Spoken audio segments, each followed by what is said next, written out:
नमस्कार, मैं GRS news के लिए गिरीश शेखर। पंकज चौधरी को उत्तर प्रदेश भारतीय जनता पार्टी का प्रदेश अध्यक्ष बनाए जाने के बाद ऐसा लगा था कि अब उत्तर प्रदेश की राजनीति में दिल्ली और लखनऊ के बीच कुछ दूरियां मिटी हैं। लेकिन जिस तरह से मीडिया में इस तरह की खबरें चलाई गई कि अब संगठन के जरिए ही सरकार में नियुक्तियां और अन्य सभी मुद्दों पर संगठन की भागीदारी बढ़ाई जाएगी, उससे ऐसा लगा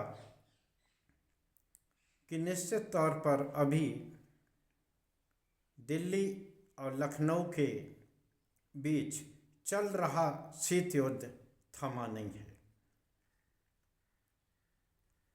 और इसका जवाब मुख्यमंत्री योगी आदित्यनाथ ने तुरंत दिया। उन्होंने अपने रिटायर्ड DGP को चयन आयोग, लोक सेवा चयन आयोग का अध्यक्ष बनाकर ये संकेत दे दिया कि उत्तर प्रदेश में बाबा ही सुप्रीम है। इसी तरह की लड़ाई एक बार आपको तब देखने को मिली होगी जब केशव प्रसाद मौर्य ने ये कहकर हलचल पैदा कर दी थी कि संगठन सरकार से बड़ा होता है और संगठन ही सर्वोपरि है। उसी तरह की बातें जब फिर से सुनने को मिली तो ऐसा लगा कि अभी भी जो तल्खियाँ दिल्ली और लखनऊ के मध्य बनी हुई हैं उसके बीच अभी कोई भी ढिलाई नहीं आई। 27 के चुनाव के लिए गुजरात लॉबी अपनी गोटियां अभी से सेट कर रही। वैसे आप भी सभी लोग जानते हूँ, मैं भी आपको अपने वीडियो के माध्यम से ये बताता रहता हूँ कि भले ही योगी आदित्यनाथ अपने दूसरे कार्यकाल में मुख्यमंत्री बन गए हैं, लेकिन पहले भी उन्हें गुजरात लॉबी मुख्यमंत्री बनाना नहीं चाहती थी। वो मनोज सिन्हा जो कि गाजीपुर से सांसद भी रहे हैं और केंद्र में मंत्री भी रहे, उन्हें मुख्यमंत्री बना के एक तरह से वो अपनी पकड़ उत्तर प्रदेश में मजबूत करना चाहती थी। लेकिन जिस प्रकार से योगी आदित्यनाथ ने दबाव बना के गुजरात लॉबी को मजबूर किया, हालांकि इसके लिए उन्हें संघ का भरपूर समर्थन भी मिला और अपने इस कार्यकाल में कानून व्यवस्था का मामला हो या हिंदुत्व की छवि जिसको के लेकर योगी आदित्यनाथ ने अपनी USP अन्य भारतीय जनता पार्टी के नेताओं से बड़ी कर दी। पंकज चौधरी को अध्यक्ष बनाने के साथ ही गुजरात लॉबी की यह मंशा थी कि संगठन के जरिए योगी आदित्यनाथ पर दबाव बनाया जाए और संगठन के सहारे एक तरह से योगी के सीमाओं को बांधा जाए। लेकिन वो योगी आदित्यनाथ हैं, वो उस समय जबकि और आडवाणी का योग होता था, उस समय भी वो दबाव की राजनीति करते थे और आज भी वो उसी राजनीति पर चले।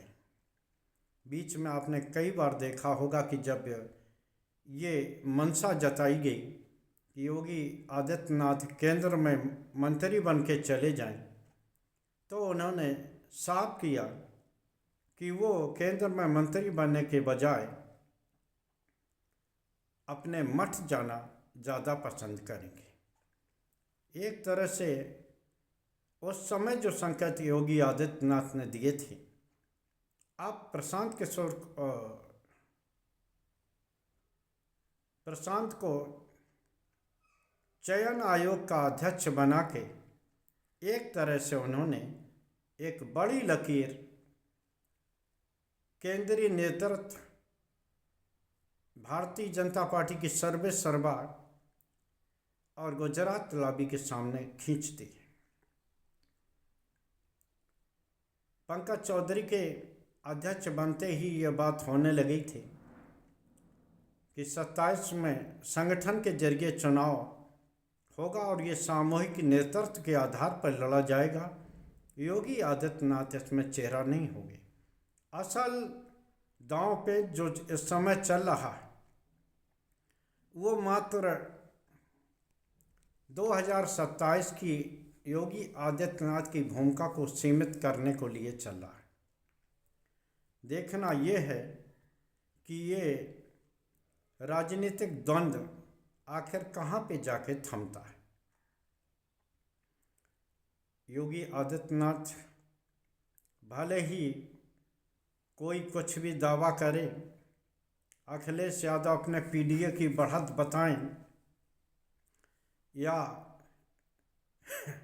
संविधान बचाओ का नारा लगाएं, लेकिन सभी जानते हैं कि 2024 के लोकसभा चुनाव में भारतीय जनता पार्टी के उत्तर प्रदेश में जो बुरी गत हुई है उसका सूत्रधार अगर कोई है तो वो उत्तर प्रदेश के मुख्यमंत्री योगी आदित्यनाथ हैं, क्योंकि उन्होंने कई बार अपने शीर्ष नेतृत्व को ये बताया कि इन प्रत्याशियों को आप हटाइए क्योंकि जनता के बीच में इनकी छवि ठीक नहीं है। लेकिन गुजरात लॉबी चूँकि अपने नापसंद मुख्यमंत्री की बातें मानने को तैयार नहीं था, तो लिहाजा योगी आदित्यनाथ ने अपने करीबियों के जरिए किस प्रकार से लोकसभा चुनाव में खेला किया सभी लोगों ने देख लिया।